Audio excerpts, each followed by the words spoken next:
Hey guys, Nathan Brendan Masters.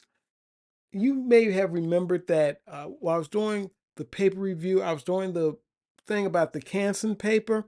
I mentioned this paper. This is one of the papers that I've never used before. This is Joe Kubert School of Comic Book Art. This is the paper that they use there. And as you can see here, this is Strathmore 400 paper. It's a brand that you can't really find. Even on Amazon, it's hard to find the 400 series and 11 by 17. So this is where you can get it at. But this is a premium paper. So I tell you right now, it's not cheap, especially with postage. But we're just testing to see how the ink stands on the paper. But this is Strathmore 400. So you pretty much know how this is going to go. So any kind of ink I would use on a project is here.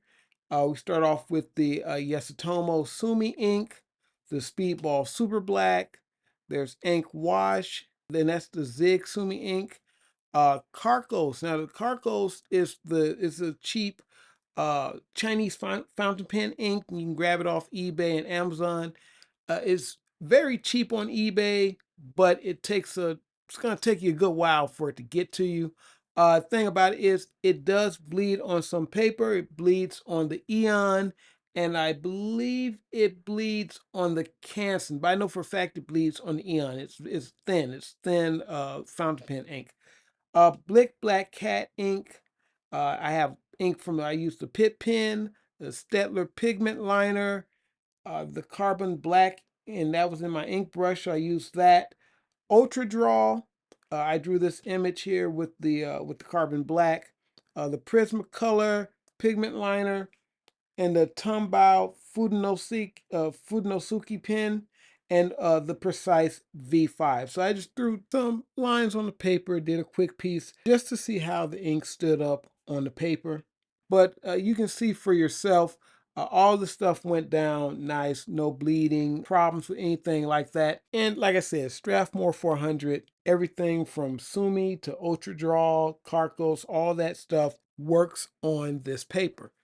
The only issue is that, like I said, it's expensive. So this paper costs roughly $27 by itself.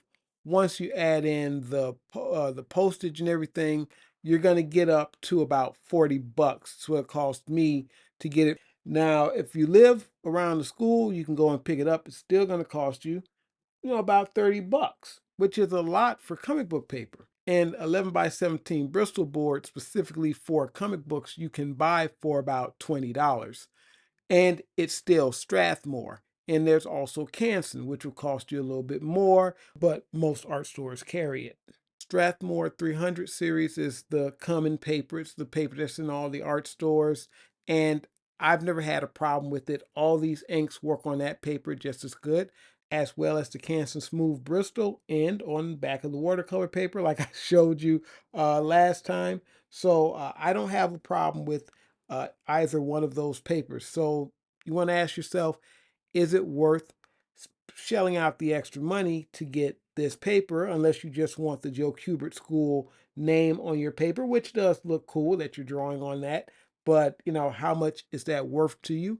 And how much extra is the Strathmore 400 series worth to you? Now, I have limited experience with this paper. If you use the 400 series and you find it to be infinitely better, let me know in the comments section. Before I go, I want to say thank you to those that backed the Kickstarter for Curse Risen Communion of the Fallen issue 2. We did pretty good on that one. And thank you guys again. I'll try to get those books out to you as soon as possible.